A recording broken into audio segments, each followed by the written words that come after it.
with the score. Seattle 14, Dallas 3. And Monday Night Football resumes after this message. And a word from our ABC stations.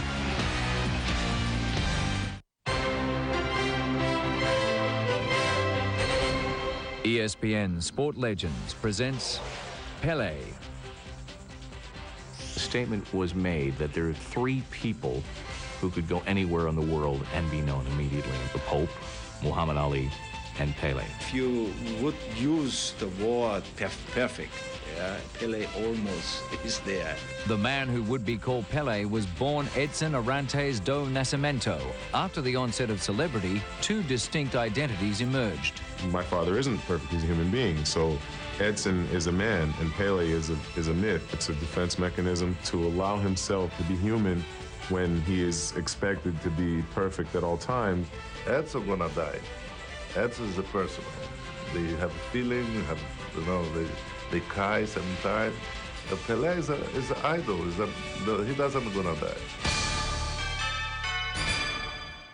The NFL on ESPN. 2 games each and every week. These guys are tough. The NFL on ESPN. Simply the finest football on the planet. ESPN continues full-day coverage of the UEFA Champions League all the way through the championship game in May. ESPN, the home of the UEFA Champions League.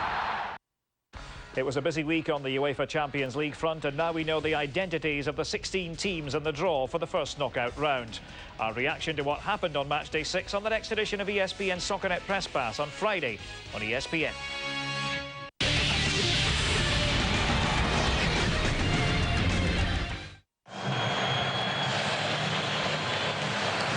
Ready to start the second quarter in Seattle. Al Michaels, John Madden, and Michelle Tafoya as week 13 concludes. Cowboys with Bill Parcells 4-7. Hawks with Mike Holmgren 6-5. Hasselbeck shaken up on that sack by Glover. That's Glover's first 2-sack game since he was a Saint 3 years ago. Ken Walter to kick for Seattle as the second quarter begins. Lance Frazier to run it back up to the 41-yard line. John, clearly at this point of the season, no doubt after yesterday, Philadelphia cream of the crop.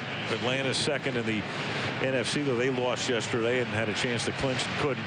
Then you look at this whole passel of teams, and anything can happen. And some team that's 8-8 is probably going to get to the playoffs this year. Yeah, and you have to say, remember, Carolina came from no place last year, nowhere, and they ended up in the playoffs. And you wonder if there's a Carolina out there. I mean, the Eagles in the NFC look like they are head and shoulders, above the rest. And then there's a big gap, and then maybe it's Atlanta, it's Green Bay, it's Minnesota, it's those types of teams. This pass caught by Keyshawn Johnson. You're saying, is there a Carolina out there? And I'm thinking, maybe the Carolina out there is Carolina, the way they started and the way they're coming on right now. Yeah, or it could be this team we're watching here. I mean, Seattle, they had that Ram thing, and then they kind of went into a funk, and a lot of people thought that this was going to be Mike Holmgren's year, that this was going to be the year of the Seahawks, and maybe it's still there. I don't know. I'm not ready to say that this team is done. They look good so far tonight. 1st and 10, 47-yard line. Testaverde's going to dump it off underneath. It is tipped, it is deflected, and it is incomplete. It was tipped and then almost intercepted. Rashad Moore with the tip, and then almost picked off by Isaiah Kazavensky, the linebacker, and he couldn't hold it either. I think the umpire was in the middle of that too. He's the guy that lines up right behind the linebackers. He's right in this thing. So you have a tip right there. Then the umpire's trying to get out of the way. Kazavensky dives for it, almost comes up with it, and they think it's a live ball, and of course it's not. 2nd down and 10 now. Early second period. Seahawks up by 11 points. Play fake buys time. Screen set up. Witten, the tight end. And Witten out of Tennessee takes it to the 39. He's a couple of yards shy of the first down. Tackled there by Rashad Moore. It'll be 3rd down and 2. You know, they are really playing Julius Jones, and I think that's one of the advantages that Bill Parcells wants to take here is if they're going to play him, use him as a decoy. They brought him off to the right side, and then they got across behind the linebackers that were pursuing to this side. 3rd and 2 at the 39-yard line. Crowd exhorts its defense. This better be a passing down for the Cowboys, and Vinny's going to take a timeout. Timeout, Dallas. 3rd and 2 when we come back.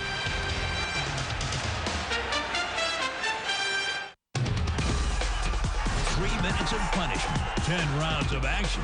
We're searching through our collection and choosing what we consider to be the best of Friday night fights. Every week, only on ESPN.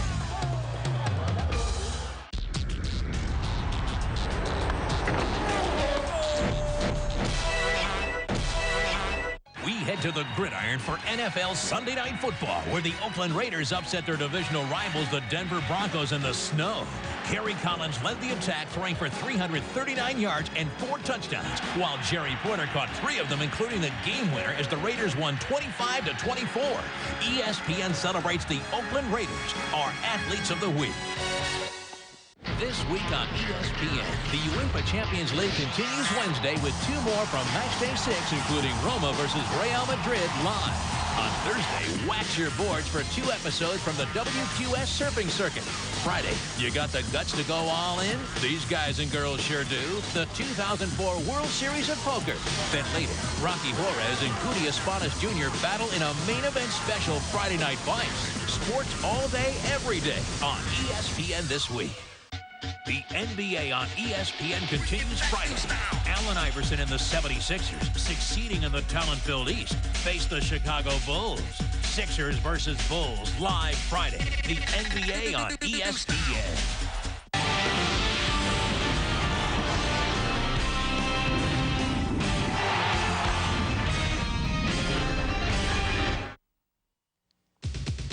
Well, from the year 2000 on, Sean Alexander's been piling up touchdowns for the Seattle Seahawks, but he is still well down the list, even though he is number 2 all-time in Seattle history. The great Steve Largent with 101 tops the list. 3rd down and 2 for the Dallas Cowboys, just inside the Seattle 40-yard line. Trying to convert here, and they do, as they give the ball to Julius Jones, the rookie out of Notre Dame, 2nd-round draft choice this spring. They did not have a number 1. They traded their number 1.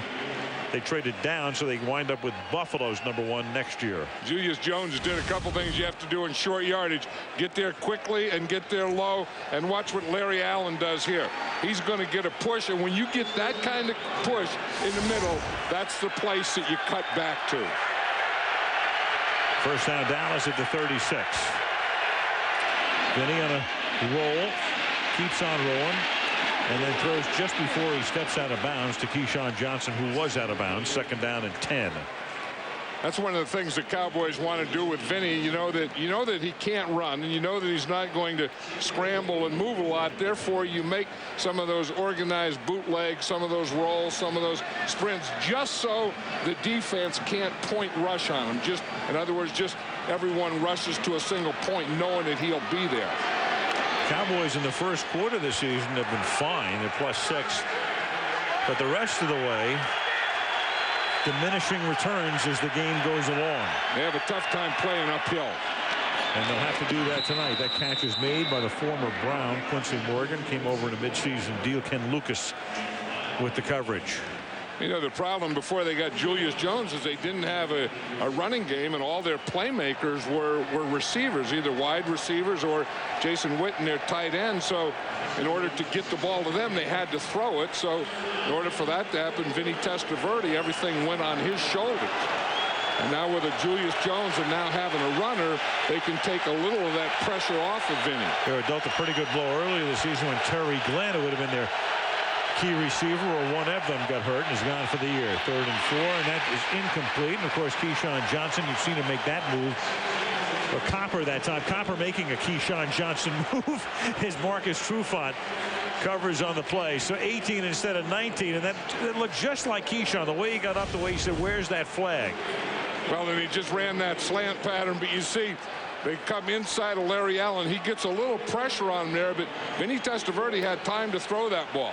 That's a pretty good move by Copper getting inside. And what he thought was, he was held by his right arm when he went up to catch that ball. 49-yard attempt now for Billy Cundiff, who was just good from 39 earlier. This one is hooking, hits the upright, and goes over.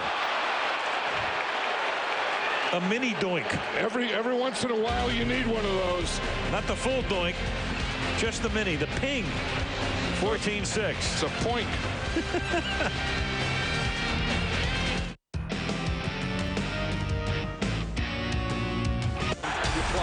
Third down and 5 from the 32-yard line. The pass is caught by Isaac Cruz, who loses the ball after picking up the first down, and it is picked up and run all the way back for a touchdown. Trade away an all-star center. A defense from Christie. Bryant tries it again. Christie played him beautifully, but Bryant wouldn't take no for an answer.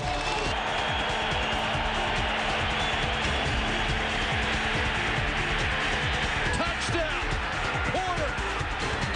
Great job by that offensive line. This to take the lead from 42. They blocked it. It was Langston Walker. What a huge, huge play. The NFL on ESPN. 2 games each and every week. These guys are tough. The NFL on ESPN. Simply the finest football on the planet.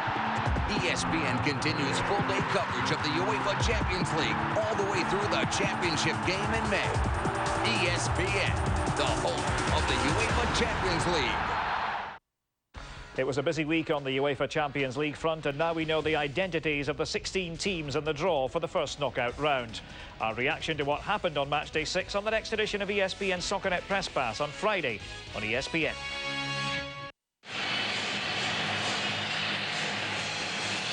Billy Cundiff just bangs a field goal off the upright to make it a 1-possession game. Seattle up by 8 points early second period. Mid 40-degree night, about 45 at game time here in Seattle. Dry. Seahawks to get the ball. Cundiff to boot it. Maurice Morris is back there to accept it at the 5-yard line. To the 21. Sean Alexander of the Seahawks is mic'd up tonight. Oh, yeah, definitely. Mr. Monday Night, what's up? Go, baby. Let's go. That boy's bad right there. About to jump in with you, Mr. Monday Night. Come on in, baby. I'm about to jump in that water with you. They trying to hold it tight on your boy right now. Fair catch. Alexander talking about that Rice touchdown. Yeah, and they know where to go. If you're going to jump in some water, that's not bad water to jump in that Rice water. 1st and 10. Like Hot Springs, his age. That's caught. Utula Neely. Gain of 11. Sean Alexander running back tonight. They've held him in check, but not throughout his career.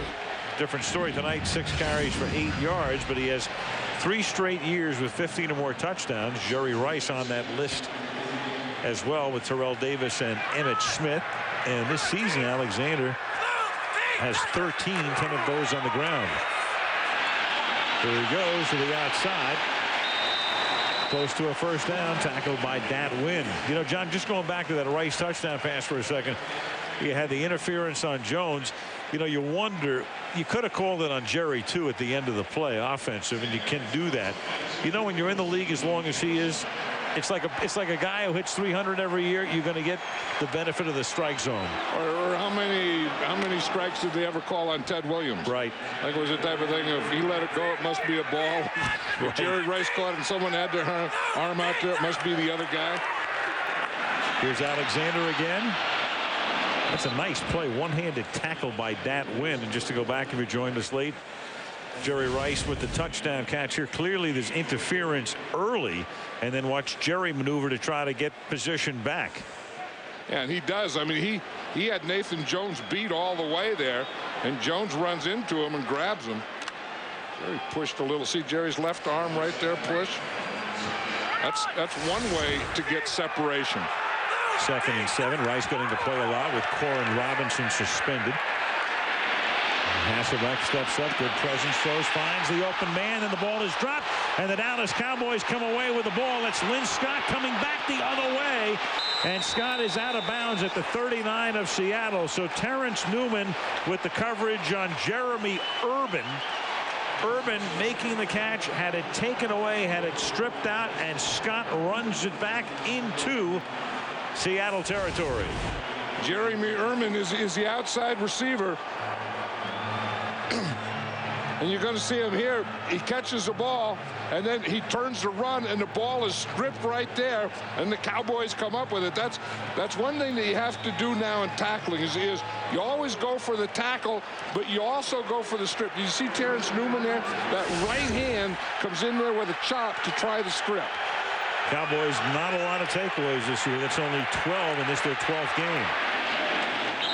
Julius Jones stopped there by Kaczynski, the linebacker.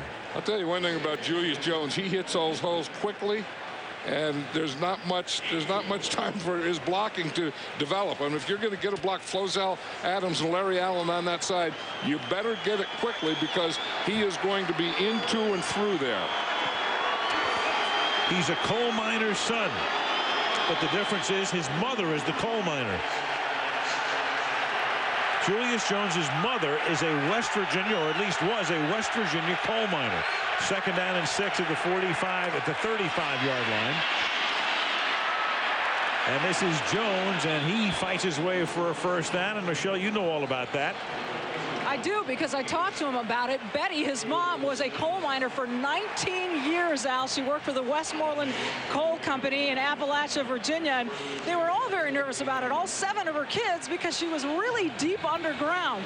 So when Julius's older brother Thomas got drafted by the Arizona Cardinals in 2000, she was finally able to retire, and even though he's proud to be a coal miner's son, he's glad she's above ground.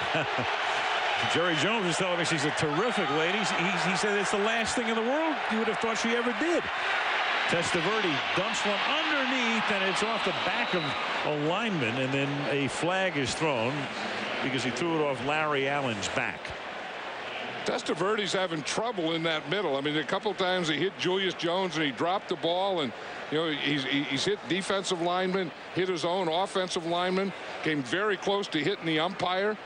That's a congested area they're trying to get into there. Terry McCauley will make the call, but a fairly penalty-free game. Only one accepted penalty thus far. Illegal touching of the pass. Offense. Number 73. 5-yard penalty. 1st down. Hasselbeck has missed only once tonight. He has 2 touchdown passes, and that rating is El Perfecto, 158.3. Vinny, slow start. Vinny didn't throw for that much in the Thanksgiving Day, but just efficiently guided the team on 2 touchdown marches, and that was enough to beat Chicago 21-7. Remember, they said it was his shoulder, and he came in last night and said it wasn't my shoulder, it was my back. My back was out of alignment. He said, but he feels fine tonight. Gives it to Jones on a 1st and 15. 1 or 2 yards. Grant Wistrom, the longtime Ram, who came over here in the offseason, makes the tackle. And they really like Grant Wistrom because, you know, he's one of those guys, they always say the same thing about him. He has a motor that goes 110 miles an hour, and he does. I mean, he goes from the time the ball is snapped until the whistle blows, he goes full speed. And then, like Ray Rhodes, the defensive coordinator, was telling me the other day that you hope that the other guys around him just feed off this guy.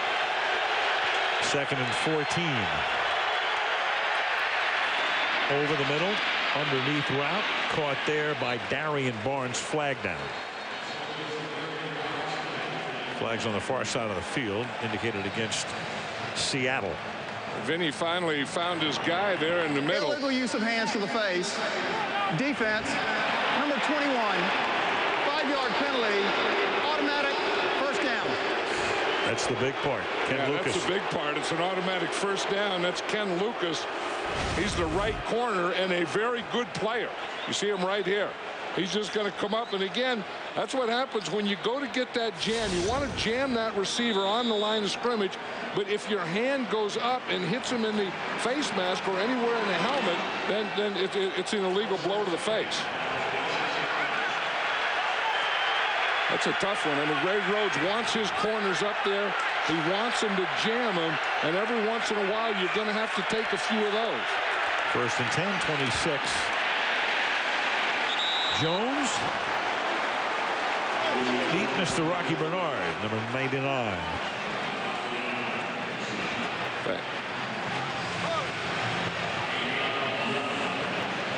Watch Isaiah Kazavinsky. I mean, he's a guy. If the defensive line does their job up in front, then that allows the linebacker to run free here and make that play. And when you can hit that fullback in the backfield like that, there's no place for the tailback to run.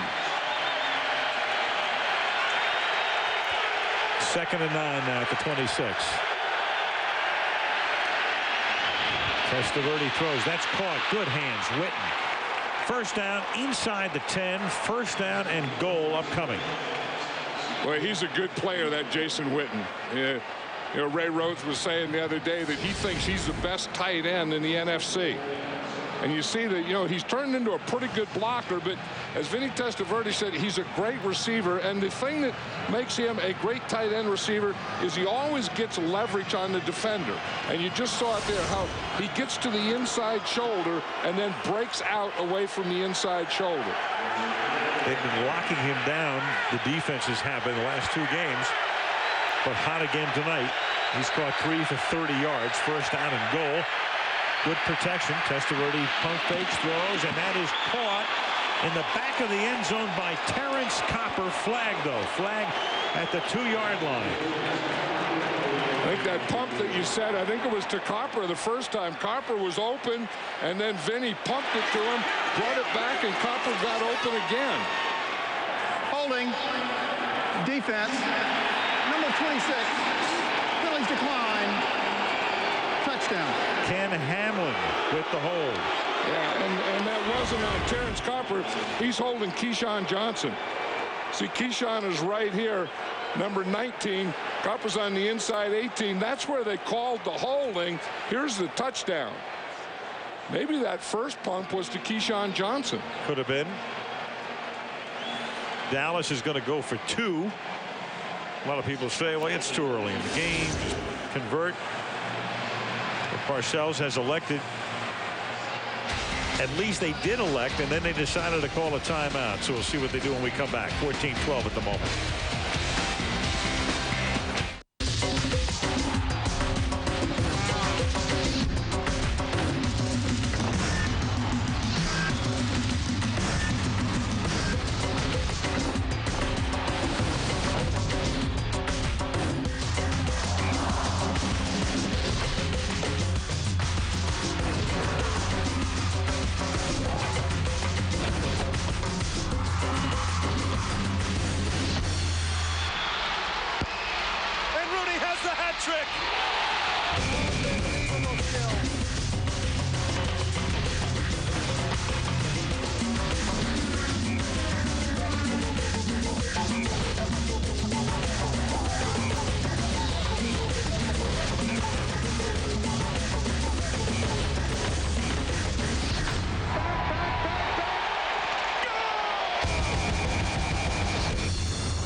The NFL on ESPN. 2 games each and every week. Oh, that hurts. These guys are tough. Yes. Oh, yeah. Oh, my. Oh.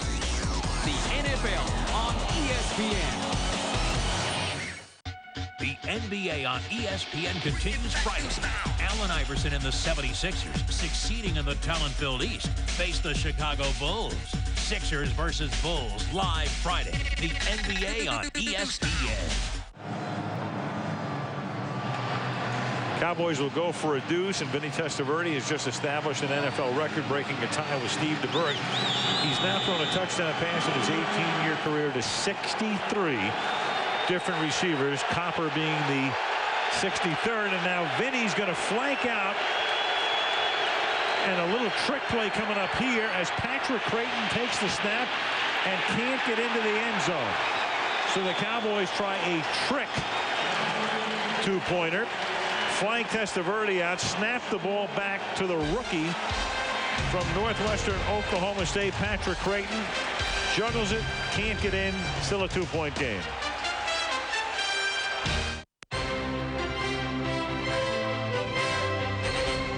ESPN Sport Legends presents Steffi Graf.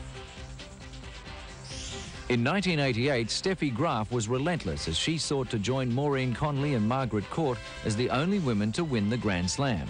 You know, I got more questions as I win Wimbledon, and suddenly, you know, everybody's talking about it.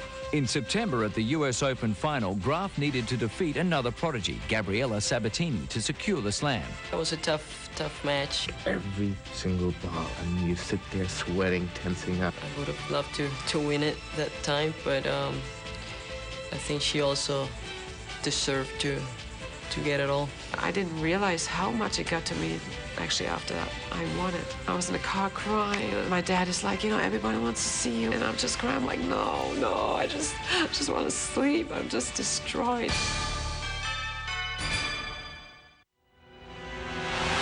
Simply the finest football on the planet. The top clubs. The elite players. In a quest for the ultimate prize of European football.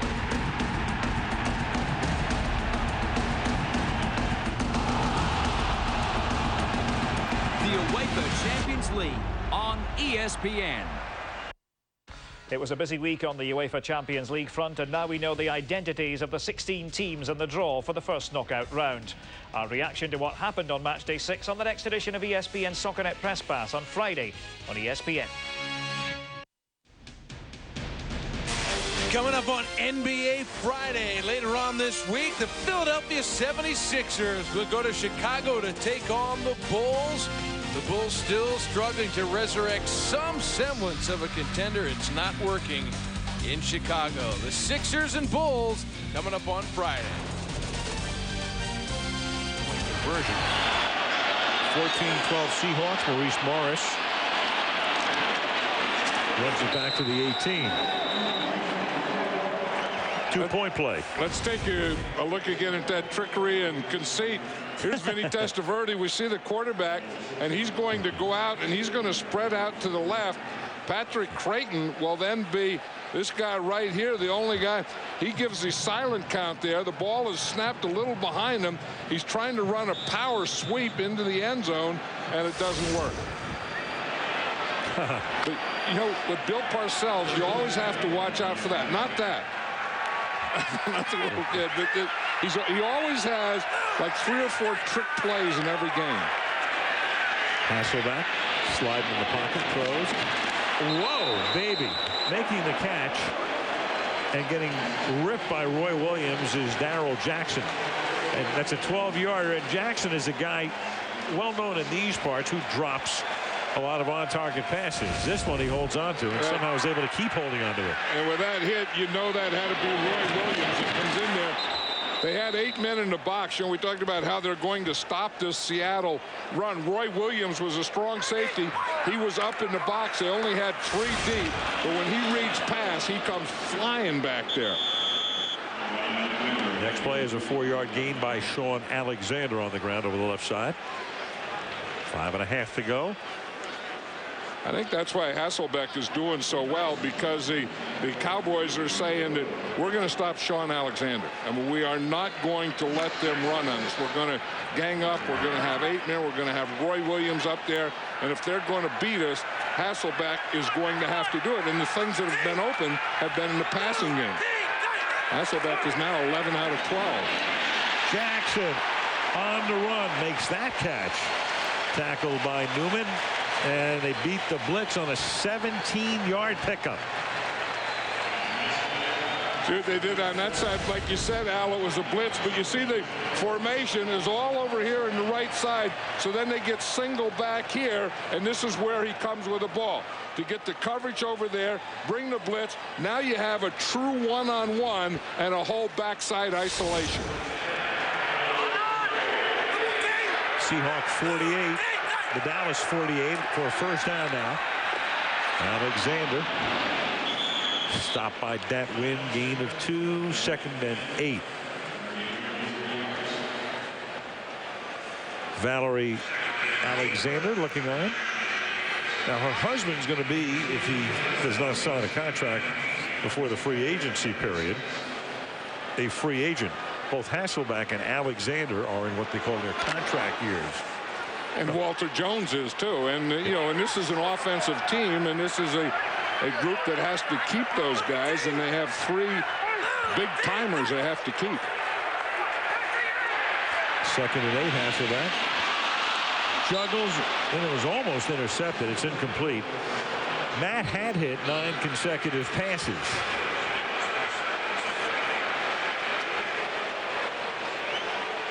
You know, you think, you know, the guys drop passes, and Matt Hasselbeck has had a lot of passes dropped on him, and you know, just like he says, there's nothing you can say to the guy that dropped the pass, because, and I felt this, I mean, years back in coaching, the guy that feels the worst about a drop pass is always the guy that drops it. The second guy is probably his wife, and then you get down to the quarterback who threw it, and maybe some more lineman or something. Third cousin, 3rd and 8. Hasselbeck's going to run it himself. And his forward progress is going to be short of the first down. When you go head first like that, the play's not over until forward progress stops. If you slide, it's where you begin that slide, and they're short of the first down. And so now what do? This is one of the things the Cowboys were in a nickel defense, so they did give them that thing, and Bill Parcells was aware of that. He says, you know, Bill Parcells does, he says, you know, this guy will run, you know. And Parcells was talking about Matt Hasselbeck.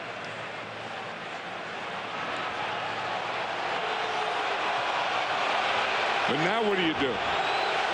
Well, every crowd, well, for starters, you take a timeout. That's what I think Mike Holland would say.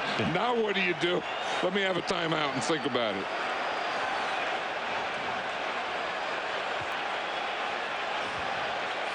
.335 left in the opening half. Dallas 4-7, Seattle 6-5. Seattle trying to stay on top in the NFC West. I don't know that he did call timeout. You know, the coach can call timeout from the sideline, and we saw Mike Holmgren call a timeout, and I don't think anyone accepted his timeout. They didn't. So it looked like he changed his mind. And of course, they can talk to the quarterback in the huddle, so they don't have to come over to the sideline anyway. He has decided to go for it. Well, they're going to let the clock run down and then call the timeout is what they're going to do. So an official timeout here.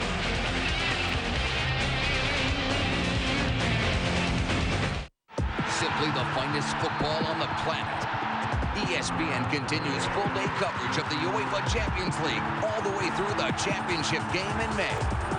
ESPN, the home of the UEFA Champions League. Friday Night Fight special event. With 44 bouts under his belt, Cody Espada will try to teach a lesson to the 6th-ranked featherweight in the world, but Rocky Juarez is hoping to take over the classroom with his 15th knockout. Friday Night Fight special event on ESPN.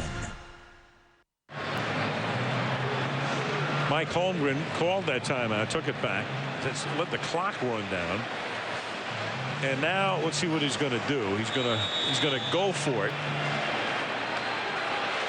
You know, we talked about the left side of the Dallas Cowboy offensive line. This is a very good left side of this Seattle Seahawk line. This isn't a bad place if you're going to run to go up. And there's a fumble. And no matter who recovers it, the ball's going to belong to Dallas. Hasselbeck gets it himself. So the best laid plans, he lets the clock run down. He calls the timeout. Play call. Who knows what it would have been. Right now it's Dallas ball. You see what the Cowboys did. They had 6 defensive linemen in there. It looks like Hasselbeck may come out of there a little quick. You see him? Looked like he started out before the ball was coming up.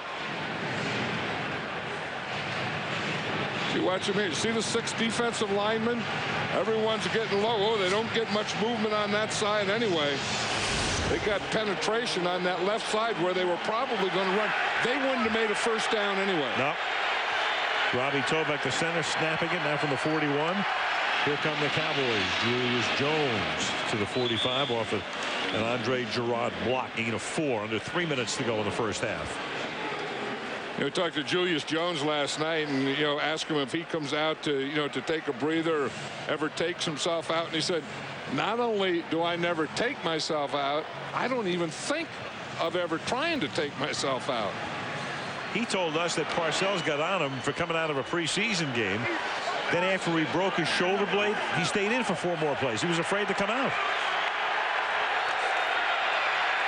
Draw on 2nd and 6, and he pushes his way to the 50. 3rd and short coming up. And that's one of the problems with the Cowboys now. Now that they have a running back or think they have a running back in Julius Jones, they need that other guy. That other guy that'll come in for a change of pace, that'll give them a break, or at least that 3rd down back like a Richie Anderson. Right now, there's the other guy, Eddie George. They don't have confidence that he can do it, or he would be the guy doing it. They get it off before the 2-minute warning on 3rd and 1, and that time they convert. Jones takes it to the 47. So 1:57 to the half with Seattle up by 2 at home.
Of punishment, 10 rounds of action.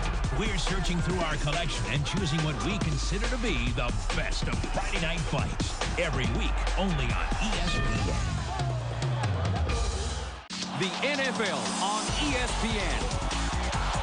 2 games each and every week. These guys are tough. The NFL on ESPN.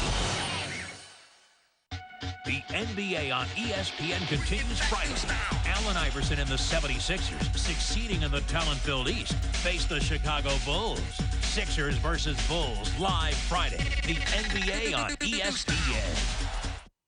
At the 2-minute warning of Monday Night Football, good time to point you ahead to the NFL halftime report. We will kick that off with our Sports Center in-game update, some UEFA Champions League news, as well as some information on that Pacers-Pistons brawl, the doping scandals, and all that fallout. Also, any guesses on PGA Tour Player of the Year? All that and more coming up on Sports Center in-game. He's planning to spend the entire interview taking instruction, getting swing thoughts. 1st and 10 from the 47. And Jones breaking tackles. Stopped finally by Trufant inside the 30. 1st down Cowboys. And Flozell Adams is hurt. 19-yard gain. The Seattle Seahawks went in a dime defense, or 6 defensive backs, and came on a blitz on that play, and they gashed him with the draw or the delay.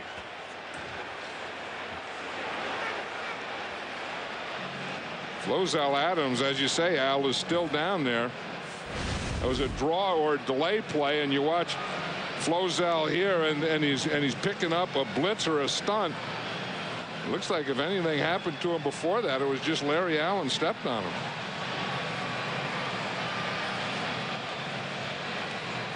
Right there, look, yeah, you see what happened is Larry Allen just kicked his right foot out from under him. The big guy. I mean, when you're as big as Flozell Adams and weigh about 345 pounds and a guy kicks your foot out from under you, some stuff starts to bobble. That's an automatic timeout.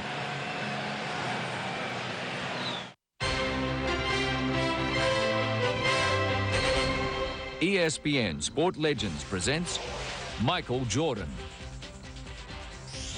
Michael Jordan's legend was made with his actions on the basketball court, but his intense competitiveness was just as evident off the court. He is so competitive. I can remember beating him in a game of pool 3 games in a row, and he didn't speak to me for 24 hours. I think it came from doubters early on in my life and my determination to prove them wrong. Michael Jordan was on a bus, and players were sort of comparing how famous they were. Michael Jordan kind of sat there. Finally, somebody said something like, I bet even Michael can't get a hold of Janet Jackson. He took out a cell phone, took out his little directory, dialed up, said, is Janet there? Just tell her it's MJ, you know. 2 seconds later, Janet Jackson was on the phone. That competitiveness puts him in the league all by himself.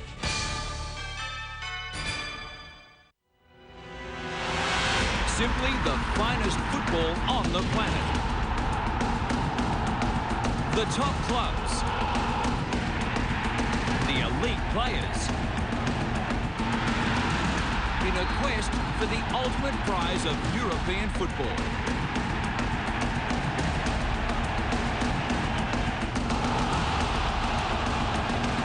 The UEFA Champions League on ESPN. So Julius Jones, the rookie, already with 111 yards in this first half, had 150 on Thanksgiving Day. Flozell Adams came out of the game. Kurt Volders had come in, and then now Adams, because of that timeout, is able to come back. You have to have a timeout charged to you when you're hurt in the last 2 minutes of a half, so that's why they are out of timeouts right now, the Cowboys are. You know, you see Julius Jones has 15 carries already. Bill Parcells said, I don't want him to carry 30 times every game. He may not carry 30, he may carry 40. First and 10 underneath. Jones couldn't get the blocking he needed. Tackled there by Antonio Cochran, line of scrimmage. Hey, one thing, Isaiah Kazavensky was up there, and he's playing that screen well. I mean, any delay type of thing, any screen, anything that they get out to a back, Kazavensky has been there all the time. I mean, that's the thing is they're going to try and get this screen out here. You see the screen to the right, and watch, right there's Kazavensky. Because you want to get on that guy and make him declare. Second and 10 from the 28-yard line. No catch. Darian Barnes incomplete. Marcus Trufant hit him. I think the thing that Vinny Testaverde's thinking right here is I'm right on the edge of field goal. I probably have a field goal, and the one thing that we can't take is we can't take a loss, we can't take a sack, but we don't want to do anything stupid. So he doesn't want to force anything. And his third and long is a tough situation. I mean, you can either go for that short thing, you know, just to get your field goal kicker in better range, or you can say, the heck with it, you know, let's try and go for that 12-yard pass. Third and 10 now. Caught. Tight end, Witten. First and goal. He said, the heck with it, let's go for that 12-yard pass and get up there and spike it. And that's what they'll do right now without a timeout. Still plenty of time. Stop the clock here. No, that's okay. He doesn't have to worry about hitting his own guy with it. I think that's what he's thinking. He didn't spike it. That's why the ball came loose. Now he spikes it. So because he didn't spike it, he actually fumbled the snap. That's why the clock kept running. It was ruled a fumble.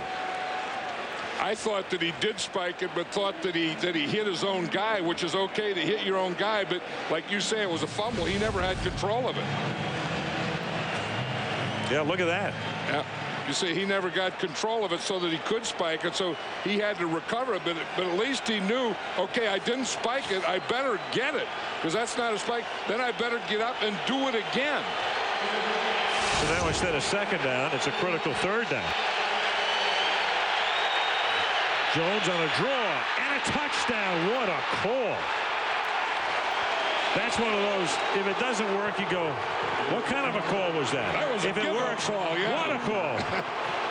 Julius Jones makes a heck of a move on that. They get him spread out. Seattle was expecting pass because there was no timeout. They were in dime defense. They had 6 defensive backs in there, which is an ideal time to run a draw.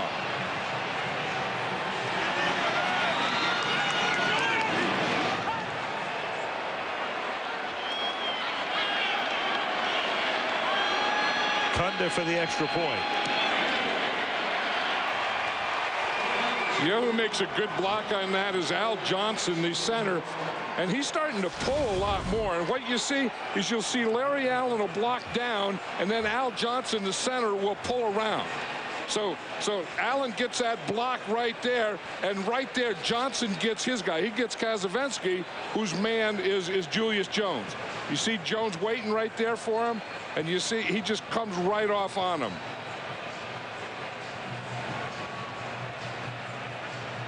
And here's Jason Witten. This is a play that set it up. Starts as an outside receiver. We know he's a tight end, but the thing is he's such a good receiver and runs such good patterns that they can just put him anywhere on the field. 5-point Dallas lead in a game in which Seattle got off to a hot start, led 14-3. But the Cowboys, who have trouble playing uphill, now with 16 unanswered points and a little more than a half minute to go in the half. Pretty good play call in there by the old coach, because you know he wasn't sure exactly what happened on that fake and then on that spike, and it went from first down to third down on him very quickly. And third down meant if they didn't convert, chances are they would have had to settle for the field goal in a 15-14 lead. Instead it's 19-14. Kickoff comes down to the 10. Maurice Morris to the 28. Clock stops at the end of this play. 28 seconds remaining in the half. 2 timeouts. Parcells and Holmgren have met a couple of times in the past, including the Super Bowl in New Orleans. Super Bowl 31 turned out to be Bill's last game as the Patriots coach, and this was the golden day for Mike Holmgren as his years in Green Bay were paid off. Desmond Howard was the most valuable player with his runbacks that afternoon in New Orleans. That fabled sight, the confetti streaming down, Holmgren being carried off, and Mike won the Super Bowl with the Packers. From the 28, Hasselbeck. In the seam, Jackson, 43, first down there. Timeout taken by Seattle. That's their second. A lot of coaches have won the Super Bowl and tried to win it with other teams. Vince Lombardi, later coach with the Redskins. Don McCafferty won it with the Colts. Then Detroit hired him. He had Hank Stram with the Chiefs, and then he went to